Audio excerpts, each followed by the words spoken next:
Welcome to BPC news బులెటిన్ల ముందుగా headlines. Pakistan ని మట్టుబెట్టిన భారత్ దళాలు, కానీ ఇప్పుడు ఎవరూ రుజువు అడగడం లేదన్న ఉపరాష్ట్రపతి జగదీప్ ధన్కర్.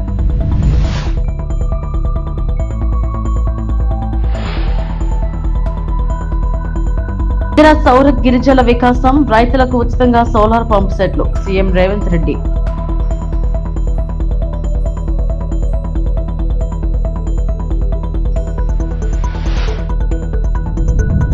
ములుగు జిల్లాలో 20 మంది మావోయిస్టులు arrest.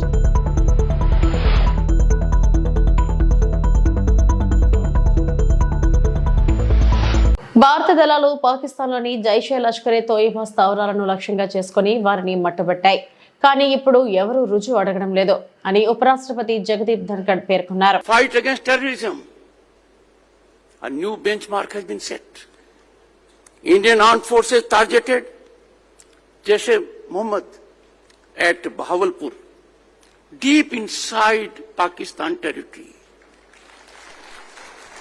beyond international border, headquarter of Jaish-e-Mohammed. Also Lashkar-e-Taiba's base, Murid ke.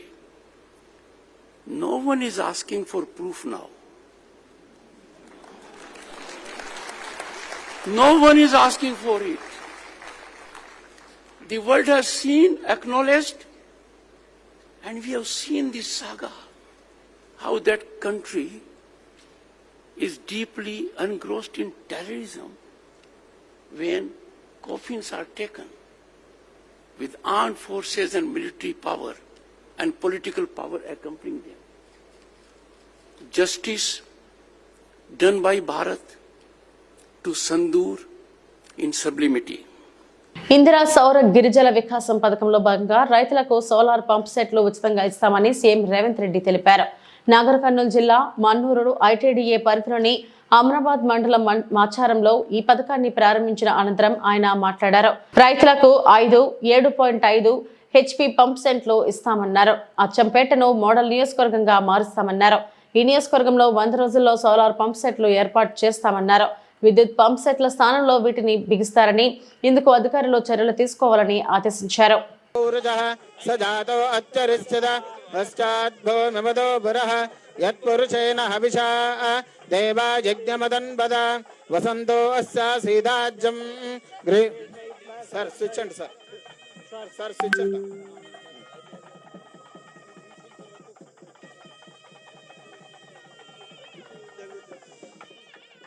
ఏం జరిగిందో కూడా చెప్పొచ్చు.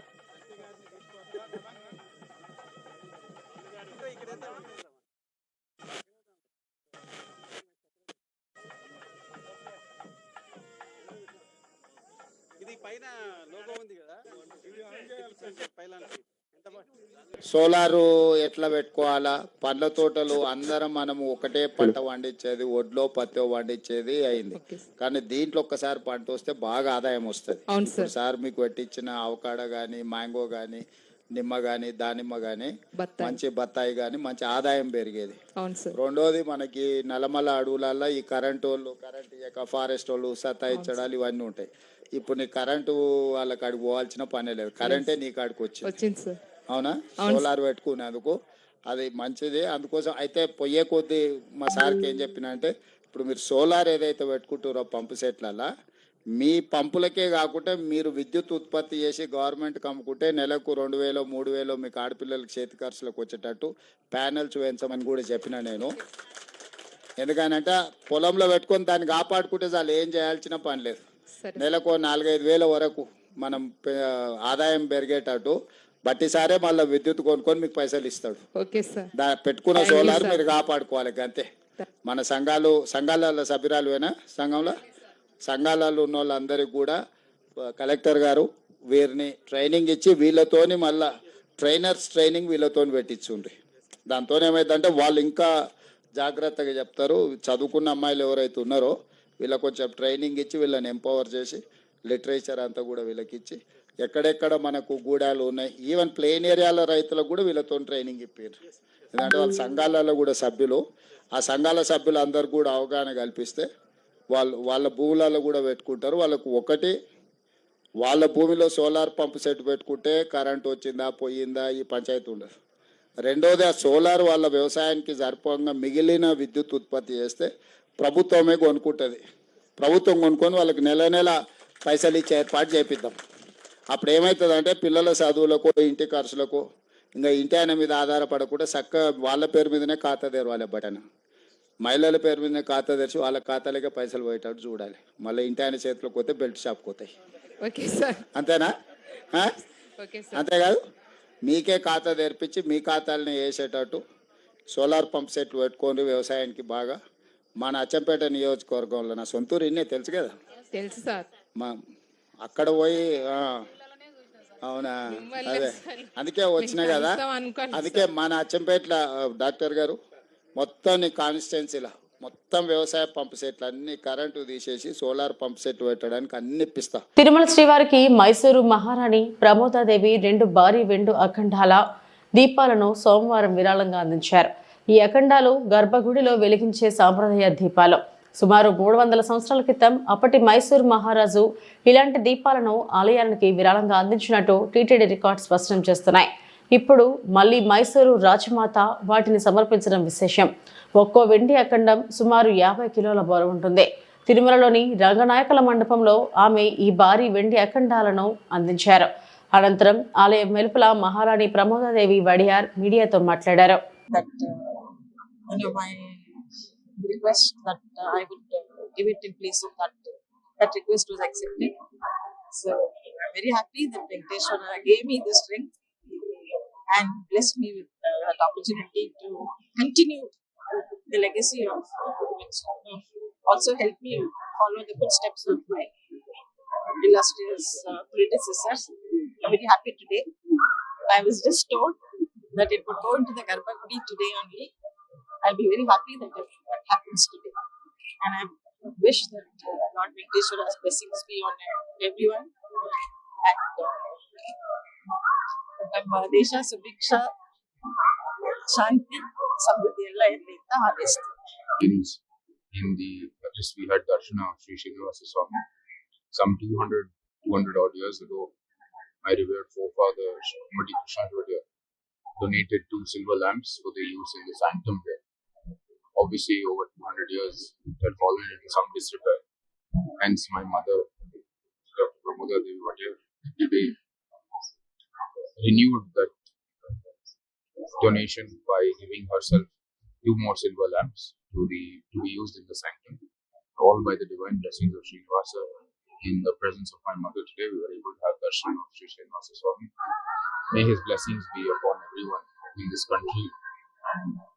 ఆపరేషన్ సింధూర్ విజయాన్ని పురస్కరించుకుని భారత సాయుధ దళాల పట్ల పౌరుల కృతజ్ఞతా భావాన్ని వ్యక్తపరిచే రాజకీయేతర ఉద్యమంగా దేశవ్యాప్తంగా చేపట్టిన తిరంగ యాత్రలో భాగంగా తణుకులో ఆదివారం నిర్వహించిన తిరంగ యాత్ర ప్రజల్లో దేశభక్తి రగిల్చింది. జాతీయ జెండాలతో పాటు 400 అడుగుల పొడవు కలిగిన జాతీయ పతాకాన్ని చేత పట్టుకుని తణుకులో నిర్వహించిన తిరంగ యాత్రకు విశేష స్పందన లభించింది. తణుకు ఎమ్మెల్యే ఆర్మిలి రాధాకృష్ణ ఆధ్వర్యంలో చేపట్టిన ఈ కార్యక్రమంలో భాగంగా తిరంగ యాత్ర మున్సిపల్ కార్యాలయం నుంచి రాష్ట్రపతి రోడ్డు మీదుగా వెంకటేశ్వర థియేటర్ సెంటర్ వరకు సాగింది. భారత మాతకి జై, జై జవాన్, జై భారత్, వందే మాతరం అంటూ చేసిన నినాదాలతో తణుకు పట్టణం మారుమ్రోగిపోయింది. పట్టణంలోని ప్రధాని రోడ్ల వెంబడి జాతీయ జెండా చేత పట్టుకుని ఆయా పార్టీల నాయకులు, కార్యకర్తలు, వ్యాపారులు, వైద్యులు, విద్యార్థులు, యువత మధ్య నడుచుకుంటూ వెళ్లిన ఎమ్మెల్యే రాధాకృష్ణ ప్రజల్లో జాతీయ స్ఫూర్తిని నింపారు. ఈ సందర్భంగా ఏర్పాటు చేసిన కార్యక్రమంలో రిటైర్డ్ మిలిటరీ జవాన్లను ఎమ్మెల్యే రాధాకృష్ణ ఘనంగా సన్మానించారు. మన దేశ ఎదుగుదల జరిగినప్పటి నుంచి కూడా మన దేశ అభివృద్ధికి ఆటంకాలు కలిగించే విధంగా అనేక దేశాలు తమ ప్రయత్నాలను నిరంతరం కూడా చేస్తూనే ఉన్నాయి. ముఖ్యంగా భారతదేశం మీదకి పాకిస్తాన్ ద్వారా ఉగ్రవాదాన్ని ప్రేరేపిస్తూ గత అనేక సంవత్సరాలుగా మనందరినీ కూడా ఇబ్బందులు పెడుతున్నటువంటి పరిస్థితి మనందరం కూడా చూసాం. ఈరోజు మరలా పాకిస్తాన్ అటువంటి కవింపు చర్యలకు పాల్పడుతూ మన దేశంలో ఏదైనా ఒక నీతి జరిగితే దాన్ని అడ్డుకునే విధంగా, మన దేశాన్ని అభివృద్ధిని అడ్డుకునే విధంగా ఈరోజు నిరంతరం కూడా ఉగ్రవాదాన్ని ప్రోత్సహిస్తూ ఏ విధమైనటువంటి దాడులకు పాల్పడిందో మనందరం కూడా చూసాం. ఈరోజు పహల్గామ్ దాడులకు సంబంధించి 26 మంది మీద విచక్షణ రహితంగా కాల్పులు జరిపి వారిని ఏ విధంగా చంపిందో మనందరం కూడా చూసాం. దీని వెనుక ఈరోజు పాకిస్తాన్ ఉగ్రవాద సంస్థలన్నీ కూడా ఏ విధంగా ఉన్నాయో మనందరం చూసాం. అటువంటి పరిస్థితుల్లో ఈరోజు మన దేశంలో ఏదైతే మన ఆడపడుచుల మన భారత మహిళల సింధూరాన్ని తుంచారో వారు, ఆ సింధూరు పేరుతో మన గౌరవ ప్రధానమంత్రి మోడీ గారు చేసినటువంటి ఈ ఉగ్రవాద లక్ష్యంగా ఉగ్రవాద నిర్మూలనకి ఏ విధంగా దాడులు చేశామో దానిలో పాల్గొన్నటువంటి భారత త్రివిధ దళాల సైన్యాధిపతులకు సైన్యాలకి అందరికీ కూడా మనందరి సంఘీభావం తెలియజేసుకుంటూ వారందరికీ కూడా ధన్యవాదాలు తెలియజేసుకుంటున్నాం. ఈరోజు మనందరం కూడా చూసాం. ఈరోజు ఈ దాడుల్లో అనేక మంది అమాయకుల ప్రాణాలని పట్టణ పెట్టుకున్నటువంటి పరిస్థితి. అటువంటి దాడుల్ని ప్రతీకారం తీర్చుకునే విధంగా ఉగ్రవాదుల మూలాలన్నింటినీ కూడా కనుక్కొని వాటిని విధ్వంసం చేసే విధంగా ఈరోజు సింధూర్ ఆపరేషన్ ద్వారా మనం చేసినటువంటి ఏదైతే ఈ దాడులు ఉన్నాయో మన సైనిక దళం ఏంటనేది ఈ రోజు ప్రపంచానికి తెలుస్తుందని ఈ సందర్భంగా మనందరికీ కూడా గుర్తు చేస్తున్నాం.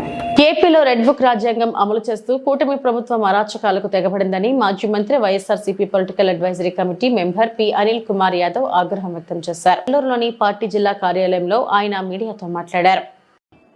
సంక్షేమం లేదు, అభివృద్ధి లేదు. కేవలం ఈ రాష్ట్ర ప్రజలందరూ కూడా చూస్తా ఉన్నారు ఒక కక్ష రాజకీయాలు. ఎక్కడంటే అక్కడ నోరెత్తితే అరెస్టులు, ఏదో విధంగా ప్రతిపక్ష పార్టీ మీద కేసులు వేసో ఏదో రకంగా ఇబ్బంది గురి చేసేదో రాజకీయ కక్షలు ఇప్పుడు దాకా రాజకీయాల్లో చూసాం. కానీ మొట్టమొదటిసారి అధికారులను కూడా ఒక డీజీ ర్యాంక్ అధికారి, పోలీస్ అధికారి ని, మాజీ ఐఏఎస్ని వీళ్ళందరినీ కూడా ఏదో రకంగా కేసులు ఇరికిచ్చి ఒక కక్ష రాజకీయాలు మొట్టమొదటిసారి భారతదేశంలో ఎక్కడా లేని విధంగా ఈ రాష్ట్రంలో మనందరం కూడా కక్ష రాజకీయాలు చూస్తా ఉన్నాం. ఈరోజు పోలీసులు కానీ ఒక డీజీ ర్యాంక్ అధికారులు ఎవరైనా విచారణ చేపట్టాలన్నా కూడా రేపు ఇంకో ప్రభుత్వం వస్తే ఈ విధంగా కేసులు పెట్టచ్చు, ఈ విధంగా అధికారులు మనం భయభ్రాంతులు చేయొచ్చు, ఈ విధంగా అధికారులు మనం ఇది చేయొచ్చు అనే విధంగా హరాస్ చేయటం, ఐపీఎస్ ఐఏఎస్లు అనే తేడా లేకుండా ఈరోజు ఈ రాష్ట్రంలో మనందరం కూడా చూస్తా ఉన్నాం. ప్రజలందరూ కూడా ఖచ్చితంగా కూడా ఏ విధంగా ఈరోజు రాజకీయ నాయకులకు పరిమితమని ఏ రోజు అధికారుల దాకా కూడా ఈరోజు వేధింపులు కక్ష రాజకీయాలు జరుగుతున్నాయనేది కూడా ఈ రాష్ట్రంలో అన్ని కూడా మనందరం కూడా చూస్తా ఉన్నాం. ఎక్కడా కూడా అన్ని బేస్లెస్ అలిగేషన్స్ వేసి ఏది కూడా ఒక ప్రాపర్ అలిగేషన్ లేకుండా, ఎక్కడా కూడా ఒక ప్రాపర్ అథెంటికేటెడ్ ఎవిడెన్స్ అన్ని లేకుండా ఈరోజు రాష్ట్రంలో అందరూ కూడా చూస్తా ఉన్నాం. ప్రజలందరూ కూడా ఈరోజు ఇప్పటికే ఎందుకు అధికారం ఇచ్చాం వీళ్ళకి, కేవలం కక్ష రాజకీయాల కోసమేనా, రెడ్ బుక్ రాజ్యాంగం కోసమా ప్రజలందరూ కూడా ఆలోచన చేస్తా ఉన్నారు. ఈరోజు ఒక పక్కేమో అక్కడేమో గతంలో ఇలా జరిగింది అలా జరిగింది అని చెప్పి కక్ష రాజకీయాలు చేస్తా ఉన్నారు. ములుగు జిల్లా వెంకటాపురం వాచేడు పోలీస్ స్టేషన్ పరిధిలోని కరిగుట్టల అటవీ ప్రాంతంలో 20 మంది మావోయిస్టు దళ సభ్యులను పోలీసులు అరెస్టు చేశారు. వారి నుంచి భారీగా ఆయుధాలను స్వాధీనం చేసుకున్నారు. గత కొంతకాలంగా కర్రగుట్టలను కేంద్రంగా చేసుకుని మావోయిస్టులు చట్ట వ్యతిరేక కార్యక్రమాలకు కొనసాగిస్తుండటంతో ఇటీవల సిఆర్పీఎఫ్ కేంద్ర బలగాలు, ఛత్తీస్గఢ్ పోలీసులు భారీ స్థాయిలో కర్రగుట్టలపై సర్చ్ ఆపరేషన్లు ప్రారంభించారు. నక్సల్స్ చిన్న గ్రూపులుగా ఏర్పడి వివిధ ప్రదేశాలకు పారిపోతున్నారనే సమాచారంతో అప్రమత్తమై వారిని పట్టుకున్నట్లు ఎస్పీ డాక్టర్ సబరీష్ తెలిపారు. In view of this ongoing operations, కరగుట్టలో షెల్టర్ తీసుకుంటున్న మావోయిస్టులో పనిచేస్తున్న వేరియస్ క్యాడర్స్ చిన్న గ్రూప్గా డివైడ్ అయ్యి వేరియస్ లొకేషన్స్కి ఎస్కేప్ అవుతున్నట్టు మాకు కూడా సమాచారం అందింది. మావోయిస్టులు ఎవరు కూడా ములుగు జిల్లాలో రాకుండా చూసుకోవాలని Mulugu district police and all our officers, we have strengthened our intelligence system, surveillance system, and we have taken all the necessary measures to prevent them from entering into Murugu district. So దాంట్లో భాగంగానే నిన్న మధ్యాహ్నం 16th రోజు Venkatapuram పిఎస్లో Palem project దగ్గర vehicle checking చేస్తుండగా 6 CPM Maoist క్యాడర్ని పట్టుకోవడం జరిగింది.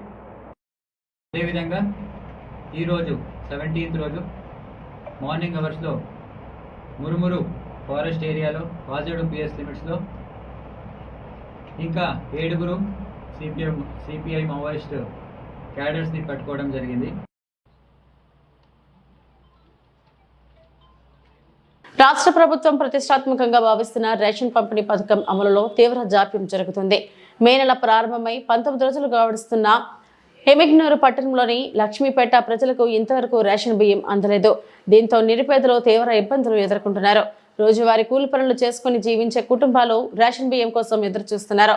ప్రభుత్వం సకాలంలో రేషన్ పంపిణీ చేయకపోవడంతో వారు ఆహారం కోసం తీవ్ర ఇబ్బందులు పడుతున్నారు. పని దొరికిన రోజు తింటాం, లేదంటే పస్తులుండాల్సిందే. రేషన్ బియ్యం వస్తే కాస్తంత ఆసరాగా ఉంటుందని ఎదురు చూస్తున్నాం. కానీ 19 రోజులు గడిచినా ఇంతవరకు రాలేదని మహిళలు ఆవేదన వ్యక్తం చేశారు. ఈ జాప్యంపై ప్రజలు తీవ్ర ఆగ్రహం వ్యక్తం చేస్తున్నారు.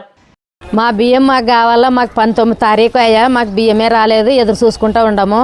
మనం తినేది ఒకటనే, మేము ఏం తినాలి, ఇంతవరకైనా ఇంకా బియ్యం రాలేదు, ఎదురు చూస్తుండము, ఇంకా రాలేదు. మేము పనికి పోయే వాళ్ళ మా పనికి పోకుండా ఎదురు చూసుకుంటూ ఉండము. మరి సార్ బియ్యం వచ్చేటట్ట చేయండి మాకి. ఇది ఇంతలేని బియ్యమే వచ్చలేవు, 19 తారీఖు ఆయా. సార్ మా బియ్యం రావడం లేదు. 5వ వార్డు 19 తారీఖు ఇంతవరకు రాలేదు, ఎదురు చూస్తున్నాము. మాకు బియ్యం కొరకు మీరు పంపించండి చేసుకొడుతున్నాము. ఎంఆర్ఓ సార్కి నమస్కారం, మాకు బియ్యం పంపించండి త్వరగా అని చెప్తున్నాము. మాకు ఈ నెల బియ్యము మా లైన్కి అందలేదు. ఈ రోజుకి 19వ తారీఖు కావస్తుంది. అయినా మాకు ఇంతవరకు మా లైన్కి బియ్యం ఆటో రాలేదు.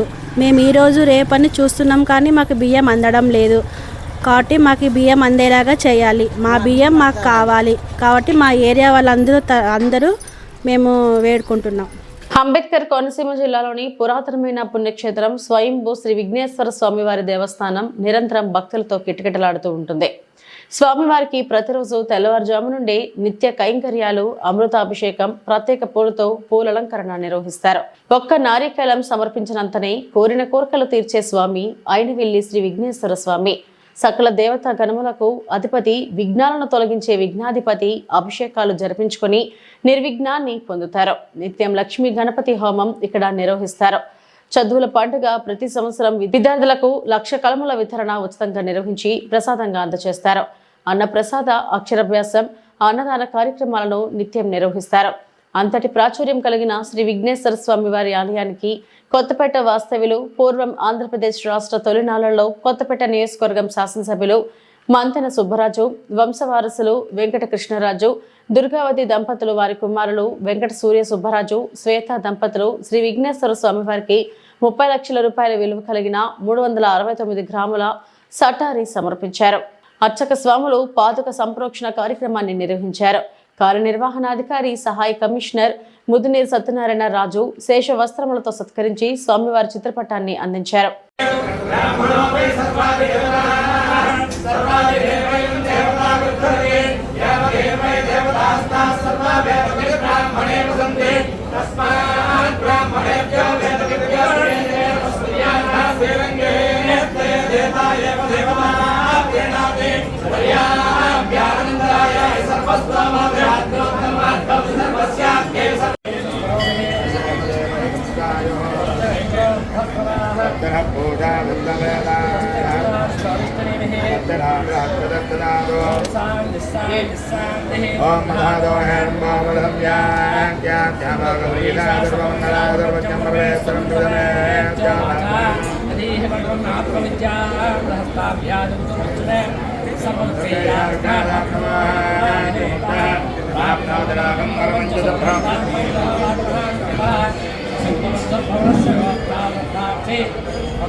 ఇప్పుడు దీపారాధన ఉంటే వెలిగించండి.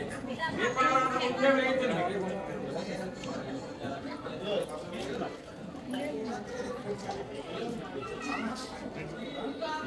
తిరుమల శ్రీ వెంకటేశ్వర స్వామి వారిని పలువురు శ్రీ ప్రముఖులు దర్శించుకున్నారు. ఉదయం విఐపి విరామ దర్శన సమయంలో నటీమణులు జయచిత్ర, ఆశురెడ్డిలు స్వామివారిని దర్శించుకుని మొక్కులు చెల్లించుకున్నారు. దర్శనం అనంతరం రంగనాయకుల మండపంలో వేద పండితులు వేదాశీర్వచనం అందించారు. ఆలయ అధికారులు పట్టవస్త్రంతో సత్కరించి శ్రీవారి తీర్థ ప్రసాదాలను అందజేశారు.